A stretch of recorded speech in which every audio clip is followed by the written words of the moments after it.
11 times a day. Like, she was just all the time, all day long. And if you even, like, you know, there were times I took her through different experiences. Like, I went through the supportive thing where I was like, you know what, if that's what you need to do, that's what makes you pretty. Like, yeah, stay thin. Yeah, you look great. Keep doing it. Like, I gave her these supportive things. And then I saw, you know, it wasn't working, obviously, like, but who knows? You know, that may be the thing where I thought if she sees somebody that's supportive of this thing, because everybody's like, don't do it, oh my God, you're going to kill yourself, it's awful, like giving her all this advice, and it's obviously not working. It's just fueling her, like, to do it more because that's what she wants a little bit out of it.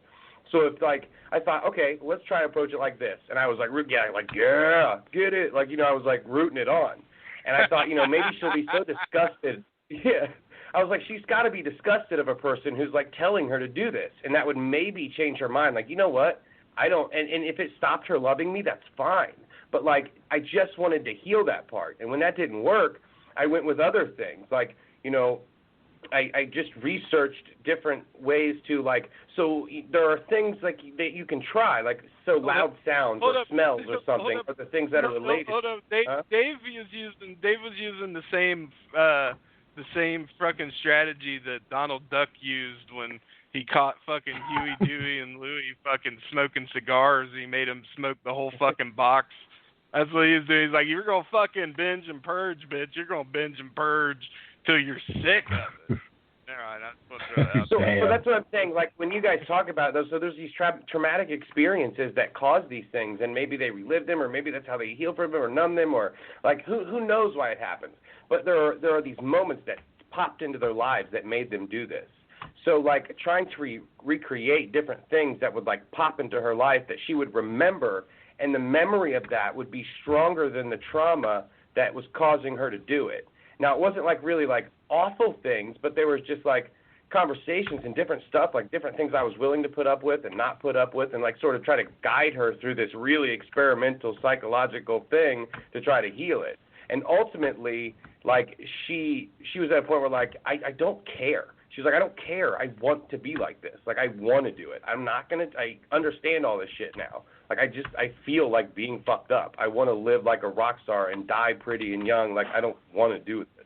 Like, and I just gave up. I was like, well, go for it. I want to have some feedback on that because I used to be the fixer of broken wings is what I used to call myself. It was like I'm such a healer.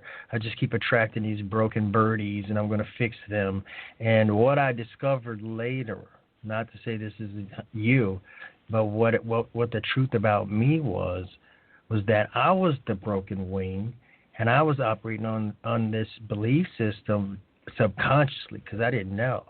But I was trying to fix me by fixing them. And then I would get sick of it because it's like I'm pumping all this help into you. Like, why aren't I getting better? You know, it just after a while they all just I started, I don't know. But that was my issue. It's like I was seeking out these people without realizing it. And sometimes I still find myself doing that, you know, like not looking at me and what it is about me that I can work on, but like, you know, just immersing myself in helping my partner. And it's like when I catch myself doing that, I try to get back on track. But I'm probably the messiest guy in the room. But does that make any sense to Bo, Jenny, Dave, any of you guys? You want me to go? I mean, yeah, so, no, yeah. I get it. And I think that's ultimately what it's about, too, is, you know, it's supposed to be about yourself, too. And I think when you go into it, that's kind of like the gratification is, yes, look, oh, my gosh, I'm stable enough to help someone else, too. Like, I think that you are still putting together all those pieces as you're putting together with another person. And I think that's kind of part of the experience. I don't think you're able to fix yourself if you're not taking on, like, challenges like that. Like there was a saying that, you know, I was watching one of the trainers of Mike Tyson. He was on the Joe Rogan show, and he was saying he didn't think he ever really won a fight in his life. Yes, he, you know, had all those knockouts and he was very successful, but you don't become a fighter until you face resistance. And any time that he faced a real resistance in the ring, he lost. So it wasn't, he didn't, you know, understand it, and that applies for everybody. Like a doctor isn't a doctor until something like this happens. Now these doctors have to be doctors. They have to experience this stuff and, it turns them into a doctor. Or a lawyer, if he's just winning all his cases and shit's easy breezy, he's not facing any adversity or struggle or anything, so he has no reason to be a lawyer. It's when that big hard case comes where he has to fucking buckle down and understand, like, this is what life's all about, is, why he chose this position, this job and what he wanted to do. And I think, like, it applies to relationships too.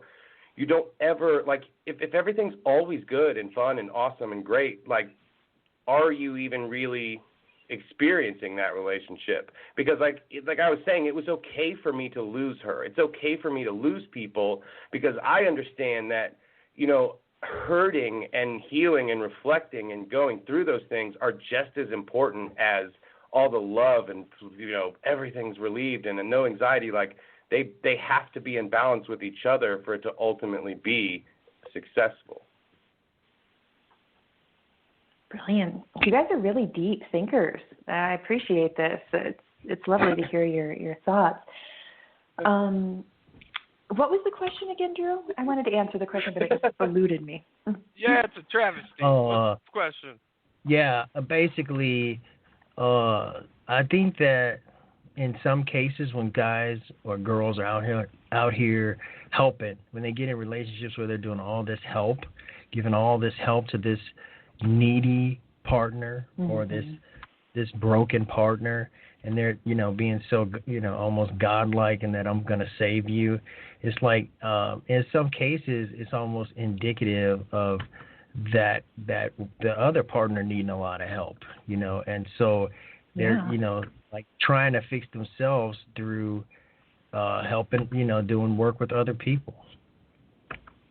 Yeah, I think there's so much to that. I think there's so much truth to that. I think that I work with women quite often in dating, just dating in general, and very often they'll say, I keep bringing in this one type of guy, and I'm like, well, you see what the common denominator is, right? Like, the guys change, you're staying the same. So what is it about you? And very commonly, it's a self-worth thing, where you want to be the heartful healer, but it's easier to be a heartful healer to someone else than yourself and push yourself and ask yourself to do more and better.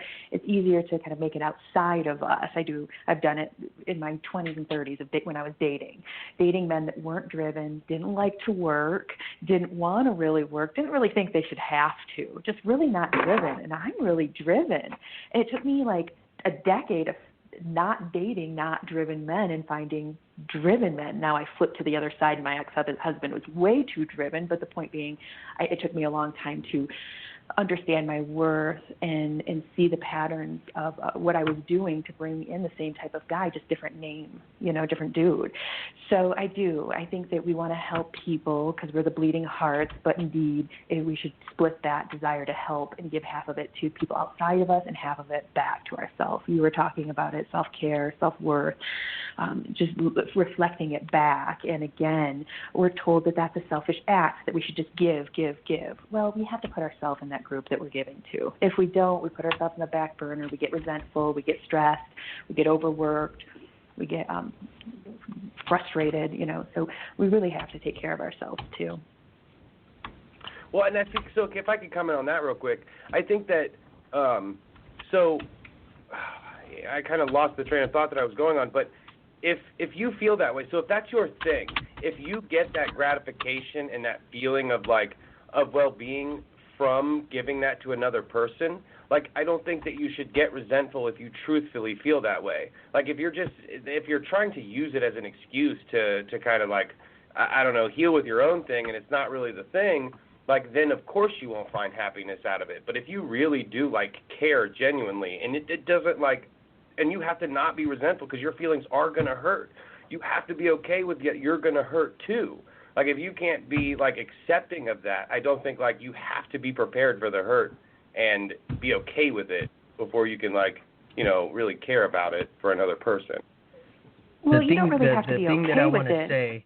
I'm sorry, Drew. I'm sorry. I was going to say something really quick. You don't really have to be okay with it, but if you're becoming resentful, that's your first sign that you're not getting back what you need from the situation. So you're right on that. I think that that's truthful. If it's coming from your heart and you're doing it joyously and you're not becoming resentful, then your energy field saying this is good for you. But if the resentment comes up, then that's something to look at and say, hey, am I getting anything from this too? Because I'm feeling like I'm not, and I'm going to take a look at this. So it's just a trigger. But what were you going to say, Drew?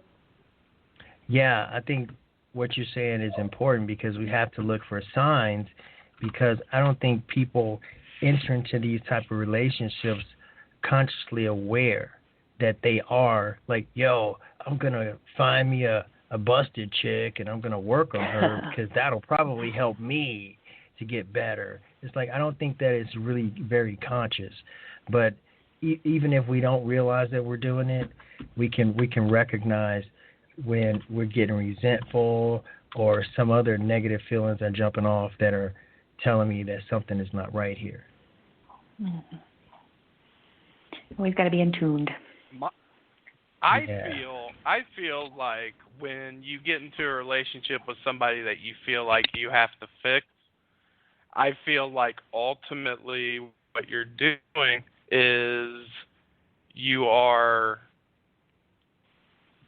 basically getting into somebody else because you feel like you have a leg up on that person. If you're dating somebody who has these problems, you think that you're fixed. There's some insecurity inside yourself that, well, as bad as I am, at least I'm not as bad as this person, with their bulimia problems or whatever. So it's some type of self-worth. Like, what is it in your life that you have anxiety about? What is it about yourself that you don't like, that you're not willing to really be open and grow in? Because if you're with somebody who's kind of on that same level, or somebody who may be at a higher plane as far as that's concerned, they may be further along as far as you might be the person that they're trying to fix, or vice versa and stuff. You get in that relationship, what is it that you're saying about yourself that you're now protecting yourself from being vulnerable because now you're not the one who needs fixed, it's this other person. Like a deflection. I mean, yeah. Yeah, I mean, I know I'm all kinds of fucked up, but the difference is I'm okay with it.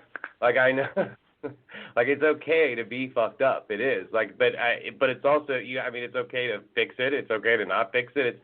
It's like, I don't know. I think it's ever changing. It's always going to be different. There's never going to be a thing that you're just in love with forever. Like, say you found that girl, Drew, that was like, you know what? You are putting in work, Daddy. I'm going to suck the shit out of that dick. And she just gives it to you when you want it.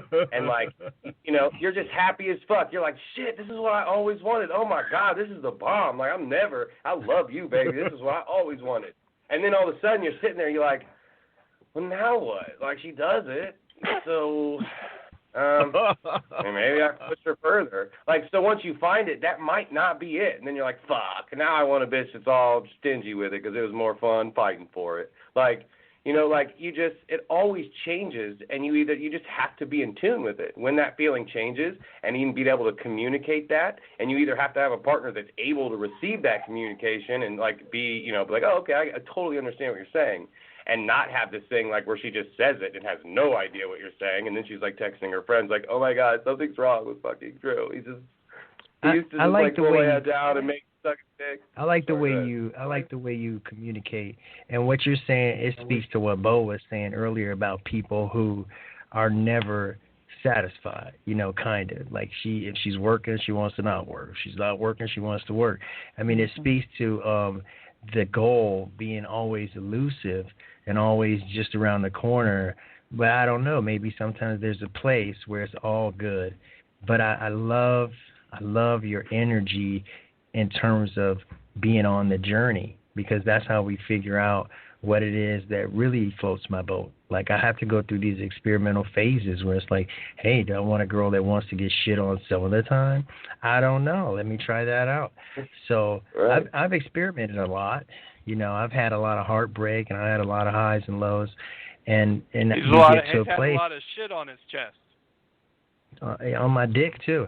But you know, you find it's like what Jenny was saying. You know, she went through these different phases, and that's how you find out which shoe fits the best. You try them on, and you find your way. I hope that at some point we find a place that, you know, this is where I want to park my car.